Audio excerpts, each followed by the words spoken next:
പാലക്കാട്ട് തോൽവിക്ക് പിന്നാലെ ബി.ജെ.പിയിൽ അടിമുടി പൊട്ടിത്തെറി. കെ സുരേന്ദ്രന്റെ കസേരയ്ക്ക് വേണ്ടിയുള്ള മുറവിളി ശക്തമായിരിക്കെ അതൃപ്തി പരസ്യമാക്കി വി മുരളീധരനും രംഗത്ത് വരികയാണ്. പാലക്കാട്ട് തോൽവിയിൽ നിന്നുള്ള ചോദ്യങ്ങൾക്ക് ഉത്തരം മഹാരാഷ്ട്രയിലെ തിരഞ്ഞെടുപ്പിനെ കുറിച്ച് അത് ആദ്യം കേൾക്കാം.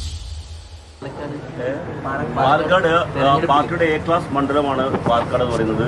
ഇവിടെ ഇത്രയും വലിയൊരു ഉപതെരഞ്ഞെടുപ്പായിട്ട് ഇത്ര വലിയൊരു മത്സരം നടന്നിട്ട് പോലും 10,000 വോട്ടിൽ താഴെ പോയിരിക്കുന്നു. എന്താണ് സംഘടനാപരമായ ദൗർബല്യമാണ്? എന്താ അങ്ങനെ വിലയിരുത്തുന്നത്?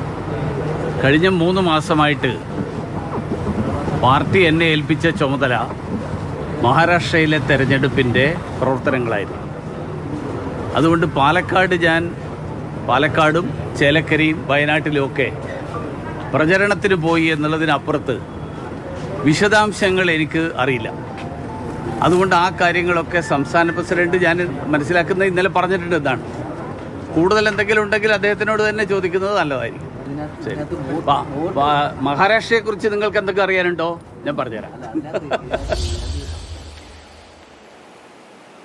അതേസമയം തിരഞ്ഞെടുപ്പ് അവലോകനത്തിലേക്ക് ബി.ജെ.പി പോവുകയാണ്. സംസ്ഥാന നേതൃയോഗം 26-ന് ചേരുമെന്ന പുതിയ അറിയിപ്പ് വരുന്നു. പാലക്കാട് നഗരസഭയ്ക്കെതിരായ വികാരം തിരിച്ചടിയായെന്ന് പ്രാഥമിക വിലയിരുത്തൽ നടത്തുകയാണ് പാർട്ടി. പ്രശാന്ത് കൃഷ്ണ ചേരുന്നുണ്ട്. പ്രശാന്ത്, ഈ കസേര സുരേന്ദ്രന്റെ ഇളകുന്ന ഒരു ഘട്ടത്തിൽ ആടുന്ന ഒരു ഘട്ടത്തിലാണിപ്പോൾ വി മുരളീധരന്റെ വാക്കുകൾ കേട്ടത്. വി മുരളീധരന്റെ വാക്കുകളിൽ നിന്നും പരിശോധിക്കുമ്പോൾ എന്തൊക്കെയോ ഒരു ദുസ്സൂചനകൾ നൽകുന്നു. കാരണം വിശ്വസ്തനെ കൈവിടുന്ന തരത്തിലേക്ക് ഈ പരാജയത്തിൻ്റെയൊക്കെ തന്നെ ഭാരം വിശ്വസ്തനായ സുരേന്ദ്രൻ്റെ തലയിലേക്ക് വെക്കുന്നു എന്ന സൂചന നൽകുമ്പോൾ എന്തായിരിക്കാം ഇനി ബി.ജെ.പി രാഷ്ട്രീയത്തിൽ വരും നിമിഷങ്ങളിലും വരും ദിവസങ്ങളിലും ഒക്കെ തന്നെ സംഭവിക്കാൻ ഇടയുള്ളത്? പ്രശാന്ത്,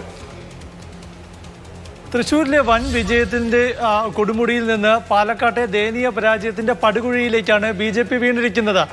ബി.ജെ.പി ഒരു പുനഃസംഘടനാ ഘട്ടത്തിലേക്ക് നീങ്ങുന്ന ഘട്ടത്തിലാണ് കെ സുരേന്ദ്രന്റെ സംസ്ഥാന അധ്യക്ഷ സ്ഥാനത്ത് നിന്ന് കെ സുരേന്ദ്രനെ മാറ്റണം എന്ന തരത്തിലുള്ള ആവശ്യങ്ങൾ ലക്ഷ്യമിട്ടുകൊണ്ടുള്ള നീക്കങ്ങൾ ബി.ജെ.പിക്കുള്ളിൽ നടക്കുന്നത്.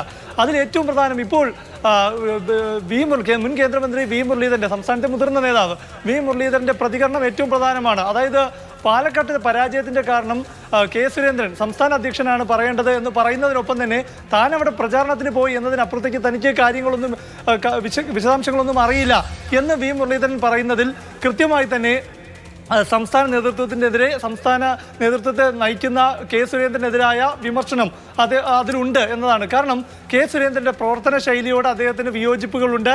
കാരണം തിരുത്തേണ്ടത് തിരുത്തി മുന്നോട്ട് പോകുന്നില്ല എന്നതടക്കമുള്ള വിമർശനങ്ങളുണ്ട്. അതായത് പാലക്കാട് നഗരസഭയിലെ ബി.ജെ.പിയുടെ പ്രകടനം പാലക്കാട്ടെ നിയമസഭാ ഉപതെരഞ്ഞെടുപ്പിനെ ബാധിച്ചു, വിജയത്തിന് തിരിച്ച് വിജയമുണ്ടാകാത്തതിന് കാരണമായി എന്ന് തന്നെയാണ് പാർട്ടിയുടെ ഇപ്പോഴത്തെ വിലയിരുത്തൽ. അതായത് അവിടെ സുരേന്ദ്രൻ ഒരു പരാജയം സംഭവിച്ചു എന്ന അനിഷ്ടം, നീരസം വി മുരളീധരനുണ്ട്. അത് അദ്ദേഹം പരസ്യമായി ഈ വാക്കുകളിലൂടെ പ്രകടിപ്പിക്കുകയാണ് ചെയ്യുന്നത്. മറ്റൊരു പ്രധാനപ്പെട്ട കാരണം, സംസ്ഥാന നേതൃത്വത്തിലേക്ക് ഇനി പരിഗണിക്കപ്പെടുന്നത് വി മുരളീധരനെയാണ് എന്ന തരത്തിലുള്ള റിപ്പോർട്ടുകളുണ്ട്. അത്തരം സൂചനകൾ പാർട്ടിക്കുള്ളിൽ നിന്ന് വരുന്നുണ്ട്. ഈ ഘട്ടത്തിലെല്ലാം നമ്മൾ ഇതിനെ ചേർത്ത് വായിക്കേണ്ടതാണ്. ഏതായാലും ഇപ്പോൾ വി മുരളീധരൻ പ്രകടിപ്പിച്ചിരിക്കുന്ന നീരസം അത് കെ സുരേന്ദ്രന്റെ പ്രവർത്തന ശൈലിയിലുള്ള നീരസം തന്നെയാണ്. അതായത് പാലക്കാട് സമവാക്യങ്ങൾ അങ്ങനെയെങ്കിൽ ബി.ജെ.പിയിൽ മാറുകയാണോ? അസംതൃപ്തരായ ഒരുപാട് ആളുകളുണ്ട്. അവരുടെയൊക്കെ തന്നെ പ്രതികരണങ്ങൾ നമ്മൾ കേട്ടിട്ടില്ല. കാരണം പക്ഷേ പാർട്ടിക്കുള്ളിലൊക്കെ അത് വലിയ രീതിയിലൊക്കെ പ്രതിഫലിച്ചേക്കാം. പിന്നീട് ഈ തദ്ദേശ തെരഞ്ഞെടുപ്പ് വരാൻ പോവുകയാണ്. ബി.ജെ.പി ഉറ്റുനോക്കുന്ന അല്ലെങ്കിൽ RS നേതൃത്വമടക്കം നേരത്തെ തന്നെ ഇപ്പോൾ തന്നെ അടിത്തട്ടിലൊക്കെയുള്ള പ്രവർത്തനം തുടങ്ങിക്കഴിഞ്ഞ സാഹചര്യത്തിൽ സുരേന്ദ്രൻ എന്ന നേതൃത്വത്തെ കൊണ്ട് മുന്നോട്ട് പോവുക സാധ്യമാണോ? അവിടെ RSSന്റെ ഇടപെടൽ വളരെ പ്രധാനപ്പെട്ടതല്ലേ? അങ്ങനെയൊക്കെയുള്ള ചിന്തകൾ എങ്ങനെ ഉരുത്തിരിയാനാണ് സാധ്യത? കെ സുരേന്ദ്രൻ സംസ്ഥാന അധ്യക്ഷനായി തുടരുന്നത് തന്നെ വി മുരളീധരന്റെ നോമിനി എന്ന നിലയിലാണ് അദ്ദേഹം വരുന്നത്. മാത്രമല്ല കെ സുരേന്ദ്രൻ വി മുരളീധര പക്ഷത്തെ പ്രധാനപ്പെട്ട നേതാവുമാണ്.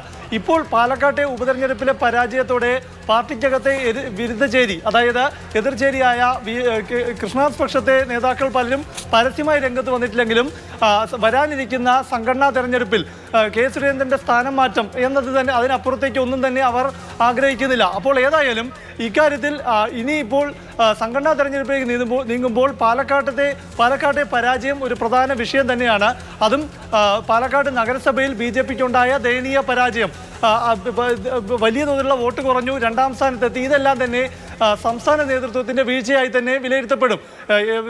വി മുരളീധരൻ തനിക്ക് പാലക്കാട്ടെ പ്രകടനത്തെക്കുറിച്ച് കാര്യമായി ഒന്നും അറിയില്ല എന്ന് പറയുമ്പോഴും നമ്മൾ പ്രത്യേകം ശ്രദ്ധിക്കേണ്ടത് പാലക്കാട് നഗരസഭയുടെ ചുമതല, അതായത് ഈ ഉപതെരഞ്ഞെടുപ്പിൽ പാലക്കാട് നഗരസഭാ പ്രദേശത്തെ സംഘടനാ ചുമതല നൽകിയിരുന്നത് സംസ്ഥാന വൈസ് പ്രസിഡന്റും വി മുരളീധരന്റെ ഏറ്റവും അടുത്ത അനുയായിയുമായ പി രഘുനാഥനായിരുന്നു. അതുകൊണ്ട് തന്നെ പാലക്കാട് നഗരസഭയിൽ BJPയുടെ വോട്ട് ചോർച്ചയ്ക്ക് കാരണമെന്ത് എന്ന കാര്യങ്ങൾ തനിക്ക് അറിയില്ല എന്ന് വി മുരളീധരൻ പറയുന്നത് നിഷ്കളങ്കമായി കാണാൻ സാധിക്കില്ല. മാത്രമല്ല കൃത്യമായ വിമർശനം തന്നെയാണ് വി മുരളീധരൻ കെ സുരേന്ദ്രനെതിരെ തൊടുത്തുവിട്ടിരിക്കുന്നത്. ഇത് 26-ാം തീയതി BJPയുടെ സംസ്ഥാന നേതൃയോഗം കൊച്ചിയിൽ ചേരുകയാണ്.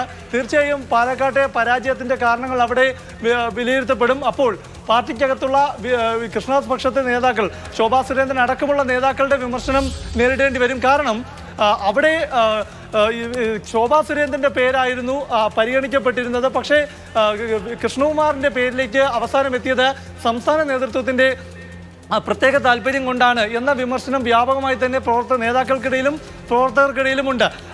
അങ്ങനെ ഒരു ദയനീയ പരാജയം ഏറ്റുവാങ്ങുമ്പോൾ മുൻപ് ഈ ശ്രീധരൻ പിടിച്ച വോട്ടിലേക്ക് എത്തിയില്ല എന്ന് മാത്രമല്ല, നഗരസഭയിൽ പിന്നോട്ട് പോയി